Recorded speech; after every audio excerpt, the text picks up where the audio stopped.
அடிச்சிடலாம் சுத்தி. அந்த வேருக்கு உள்ள எந்த டேமேஜும் கிடையாது. எதுவும் டேமேஜ் இல்லைங்களா? இதை 2 தடவை நான் களைக்கொல்லி மருந்து அடிச்சிட்டேன். எல்லாம் பெரிய பெரிய செடி எல்லாம் செத்து போச்சு. சின்ன கிளைங்கெல்லாம் இப்போ வருது. அது நான் பக்கத்துல வந்து சின்ன சின்ன கண்ணுங்க இருக்கு. அது விதை விழுந்து வந்தது. அது ஆமாங்க. அந்த பழம் பழுத்து கீழே விழுது இல்லையா, அந்த விதை விழுந்து முளைச்ச கண்ணு தான் அந்த 2. அதெல்லாம் வீரியமா வருதுங்களா? சரி, அதெல்லாம் அப்படியே வரட்டும்னு சொல்லிட்டாங்களா? அந்த அளவுக்கு கண்ணு இல்லை, எடுத்துட்டு சொல்லிட்டாங்க. நாங்க அது வீண் போகக்கூடாதுன்னு சொல்லிட்டு அந்த மாதிரி கண்ணை எடுத்து தென்னாட்டு இருக்கும்போது. Okay okay okay. அதை எடுத்து நீங்க வேற இடம் கேப்ல நடுறீங்க. கேப்ல நடுறோம். அது வராத இடத்துல வந்து இது மரம் உயர்ந்து வசந்து போச்சுனாக்கா இது அடுத்து காய்ப்புக்கு வந்துருது. கண்டிப்பா. இந்த ஈல்டும் அந்த ஈல்டும் ஒன்றா சேரும்போது நமக்கு கூடுதல் வருமானம் கிடைக்கும்.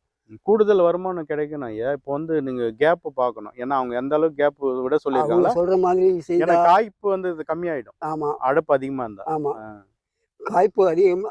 நான் என்ன சொல்றேன்னா, அதில் வர்ற வருமானத்தை